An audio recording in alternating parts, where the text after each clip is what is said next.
अस्सलाम वालेकुम। अक्सर हम बेटियों की परवरिश पर बात करते हैं और वो बहुत ज़रूरी भी है, लेकिन क्या हम बेटों की तरबियत पर उतनी ही तवज्जो दे रहे हैं?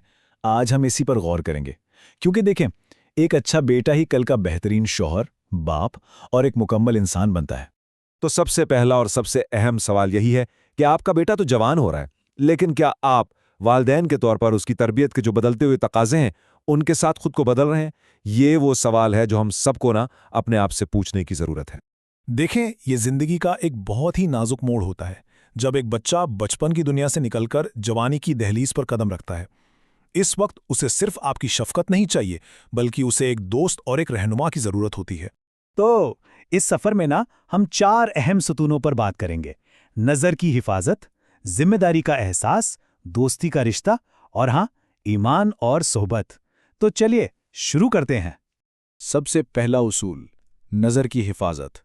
ये सिर्फ एक आदत नहीं है, ये उसके किरदार की बुनियाद है जो उसकी पूरी ज़िंदगी की सिमत तय करेगी। अपने बेटे को ये सिखाएं कि इज्जत सिर्फ अपनी नहीं, दूसरों की भी करनी होती है।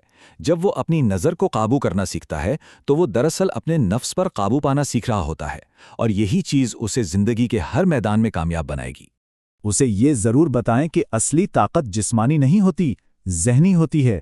आपकी सोच और खुद पर काबू, यही वो असल ताकत है जो उसे बाकी लोगों से मुमताज करेगी। अच्छा जी, तो दूसरा अहम नुक्ता है जिम्मेदारी का एहसास। यहां से ही एक बेटा एक जिम्मेदार मर्द बनने का सफर शुरू करता है। और इसकी शुरुआत आप घर के छोटे छोटे फैसलों से कर सकते हैं। उसे महसूस कराएं कि वो सिर्फ एक बेटा नहीं, बल्कि खानदान का एक अहम हिस्सा है। इससे आप देखेंगे उसका खुद एतमाद ही बढ़ेगा। और सबसे बढ़कर उसे ये सिखाएं कि औरत का एहतराम करना एक फ़र्ज़ नहीं, बल्कि एक एज़ाज़ है। यकीन करें, ये सोच उसके किरदार को बहुत मजबूत बनाएगी। अब आते हैं तीसरे और शायद सबसे नाजुक पहलू पर, दोस्ती का रिश्ता। ये वो पुल है जो आपके बेटे को भटकने से बचा सकता है। देखें, अब वो हुक्म चलाने वाले वालिदैन बनने का वक्त गुजर गया। अब उसके दोस्त बनने का वक्त है, क्योंकि हुक्म उसे आपसे दूर करेगा और दोस्ती उसे आपके करीब लाएगी। और दोस्ती का मतलब क्या है? उससे बात करना, उसकी सुनना और उसे समझना। हमेशा याद रखें, अगर आप उसके दोस्त नहीं बनेंगे तो बाहर की दुनिया उसे अपनी तरफ खींच लेगी, जो हमेशा अच्छी नहीं होती। और अब हमारा चौथा और आखिरी नुक्ता, ईमान और अच्छी सोहबत। ये वो कुतुबनुमा है जो उसे जिंदगी के तूफानों में भी सही रास्ता दिखाएगा। जवानी का दौर बहुत नाजुक होता है ना? जज्बात ज़्यादा होते हैं और समझ थोड़ी कम।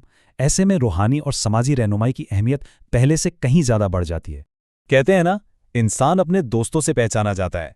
ये बात नौजवानी में तो 100% सच साबित होती है। इसलिए उसके दोस्तों पर गहरी नज़र रखें। उसे नमाज की आदत डालें और अच्छी सोहबत की अहमियत समझाएं, क्योंकि अच्छी सोहबत उसकी ज़िंदगी संवार सकती है और बुरी सोहबत खुदा ना खास्ता उसे तबाह भी कर सकती है।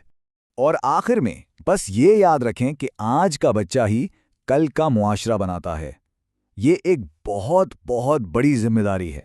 एक बेहतरीन तरबियत वाला बेटा सिर्फ आपके खानदान का फख्र नहीं बनता, बल्कि वो पूरे मुआशरे के लिए एक रहमत और एक कीमती सरमाया होता है। तो चलिए अपने घरों से शुरुआत करें और एक बेहतर मुआशरा बनाएं। इसका जवाब दरअसल इन्हीं उसूलों पर अमल करने में छुपा हुआ है।